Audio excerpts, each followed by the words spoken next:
Melissa Kane, a name that echoed through the halls of Titan Industries. Even her name, whispered in hushed tones, sent chills down the spines of employees. It was as if the very mention of her could summon her presence. As CFO of Titan Industries, her sharp suits and even sharper tongue were legendary. Her reputation for precision and ruthlessness was well earned. She ruled with an iron fist. Her ambition matched only by her utter disregard for those beneath her. Her gaze alone could silence a room. Fear was her most effective tool. Intimidation, her preferred tactic. Melissa thrived on power, and she wielded it with an almost surgical precision. The subtle tremor in a manager's voice during budget reviews, the desperate scramble for her approval. These were the things that fueled her. She relished the control she had over their careers and lives. She viewed kindness as weakness, empathy as a liability. In her world, there was no room for such vulnerabilities. Her ascent to the top was paved with the shattered dreams of colleagues and subordinates. Each step she took was over the backs of those who dared to stand in her way. The employees of Titan Industries learned to fear the glint in her eye, a sure sign that someone was about to be publicly humiliated. It was a look that promised retribution. To Melissa, they were not people with lives, families, and aspirations, but pawns in her game of corporate domination. She manipulated them with cold efficiency. She was the queen of her castle, and woe betide anyone who dared to challenge her reign. Her office was her throne room, and she ruled it with an iron will. Melissa's ruthlessness was not an abstract concept. It was a palpable force that shaped the lives of those around her. It had a face, several in fact, each one marked by the strain of her relentless ambition. There was David, a talented engineer whose innovative project was brutally shot down because it didn't align with Melissa's short-term profit goals. His dreams were crushed under the weight of her indifference. He was forced to watch as his team was dismantled, his hard work relegated to a dusty shelf. The sense of betrayal was overwhelming, leaving him questioning his future in the company. Clara, a single mother working in accounting, bore the brunt of Melissa's unreasonable demands. Her dedication was met with disdain rather than appreciation. She was denied a much-needed promotion because Melissa saw her need for flexibility as a weakness. The rejection stung, not just professionally but personally. The added pressure forced Clara to take on a second job, sacrificing precious time with her children. The toll on her family life was immense, yet she had no choice. Then there was Tom, a bright-eyed intern eager to learn the ropes of the financial world. His enthusiasm was infectious, but it made him an easy target. Melissa, recognizing his potential but also his naivete, manipulated him into taking the fall for one of her risky financial maneuvers. The betrayal was swift and devastating. His promising career was destroyed before it even began.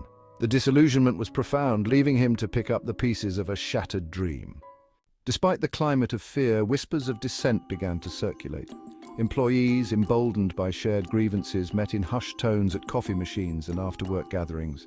They shared stories of Melissa's manipulations, her blatant disregard for ethical boundaries.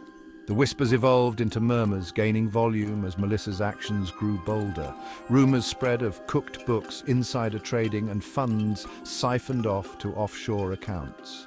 The employees, once too afraid to speak, began to realize the extent of her wrongdoing. These were not just isolated incidents of ruthlessness, they were part of a larger pattern of deceit. The company, under Melissa's leadership, was a house of cards, built on a foundation of lies. And the employees, whether they knew it or not, were complicit in her charade. The winds of change swept through Titan Industries with the arrival of Ethan Walsh, the newly appointed CEO. Ethan, a man of integrity and vision, was the antithesis of his predecessor. He valued transparency, encouraged open communication, and believed in empowering his employees. One of Ethan's first actions was to launch a comprehensive internal audit. He wanted to understand the company's financial health and address any underlying issues. This decision, while seemingly innocuous, would prove to be Melissa's undoing. Her carefully constructed facade was about to crumble. The announcement of the audit sent shockwaves through the company. Employees, sensing a shift in power, began to share their concerns, no longer afraid of retribution. Ethan, with his open-door policy, listened intently, piecing together the disturbing truth about Melissa's reign. Section 5. The walls close in. Melissa, sensing the danger, became increasingly agitated. The once unflappable CFO used to dictating terms now found herself on the defensive. Ethan's quiet but persistent questioning, his genuine desire to understand the intricacies of her financial reports, unnerved her. She attempted to deflect, to obfuscate, but Ethan was not easily swayed. He had a knack for cutting through jargon and getting to the heart of the matter. Her carefully constructed web of lies began to unravel thread by thread. The mounting pressure began to take its toll. Melissa, once a picture of composure, now displayed flashes of anger, her icy demeanor cracking under the strain. Her carefully crafted image, the one she had so meticulously built over the years, was crumbling before her eyes. Section 6, Unraveling the Deception. The internal audit, led by a team of forensic accountants, unearthed a litany of financial irregularities. These discrepancies were not just minor errors, but significant red flags that pointed towards a deeper, more sinister plot. What began as a routine review quickly escalated into a full-blown investigation. The deeper they dug, the more they uncovered, revealing a tangled web of deceit and corruption. The evidence was damning: falsified records, hidden losses, and a complex network of shell companies designed to siphon off funds. Each document they examined painted a clearer picture of the elaborate scheme. Ethan, initially shocked by the extent of the deception, was determined to bring Melissa to justice. He worked tirelessly, often late into the night, piecing together the puzzle. He understood that her actions had not only harmed the company, but had also deeply affected the lives of its employees. The morale was low and trust was shattered. He owed it to them and to the legacy of Titan Industries to hold her accountable. He knew that restoring faith in the company was crucial for its future. The investigation revealed a pattern of deceit that spanned years. It was clear that Melissa had been meticulously planning and executing her scheme for a long time. Melissa, driven by an insatiable greed, had manipulated company funds for personal gain. Her actions were not just unethical, but criminal. She had used her position of power to intimidate and silence anyone who dared to question her methods.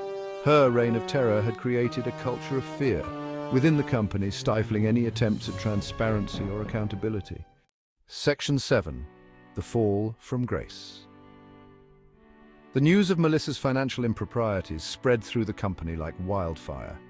Employees, once fearful of her wrath, watched in stunned silence as their former tormentor was escorted out of the building, her belongings hastily packed in a cardboard box. The once untouchable CFO, the queen of her corporate castle, was now a pariah, her legacy tarnished by greed and deceit. The swiftness and severity of her downfall served as a stark reminder that no one, regardless of their position or power, is above the law. The legal ramifications were swift and severe. Melissa faced a litany of charges, including fraud, embezzlement, and insider trading. Her carefully constructed world, built on a foundation of lies and manipulation, had crumbled around her. Section 8. Redemption and Renewal. With Melissa gone, a sense of relief, even euphoria, washed over Titan Industries. The oppressive atmosphere of fear lifted, replaced by a renewed sense of hope and optimism. Employees, once afraid to speak their minds, now openly shared ideas and collaborated freely. Ethan, determined to rebuild trust and restore the company's reputation, implemented a series of ethical guidelines and financial controls. He understood that true success was not just about profits, but also about creating a workplace where integrity and respect were paramount. Under Ethan's leadership, Titan Industries underwent a remarkable transformation. The company's focus shifted from short-term gains to long-term sustainability and ethical business practices. Employees, empowered and valued, responded with increased productivity and a renewed sense of loyalty. Section 9. The Weight of Conscience. While justice had been served, the human cost of Melissa's actions lingered. David, whose innovative project had been shelved, struggled to regain his footing. Clara, still grappling with the financial and emotional strain of her ordeal, found it difficult to trust her new superiors. Tom, his reputation tarnished by Melissa's deceit, found it nearly impossible to find work in the finance industry. The scars of her betrayal ran deep, a constant reminder of the devastating consequences of unchecked ambition. Ethan, acutely aware of the pain Melissa had inflicted, made amends a cornerstone of his leadership. He reached out to those whose lives had been upended, offering support and a platform to rebuild their careers. Section 10. A Legacy of Change. The downfall of Melissa Kane served as a cautionary tale, a stark reminder that success achieved through unethical means is ultimately hollow and fleeting. The ripple effects of her actions extended far beyond the boardroom, leaving a trail of shattered lives in their wake. Her story became a catalyst for change, not just within Titan Industries, but within the entire industry. It sparked conversations about corporate responsibility, ethical leadership, and the importance of creating a workplace culture that valued integrity above all else. Melissa's legacy was not one of power or wealth, but of the devastating consequences of unchecked ambition and the enduring power of truth. In the end, she became a symbol of everything a leader should not be, a cautionary tale whispered in hushed tones in the corridors of corporate America.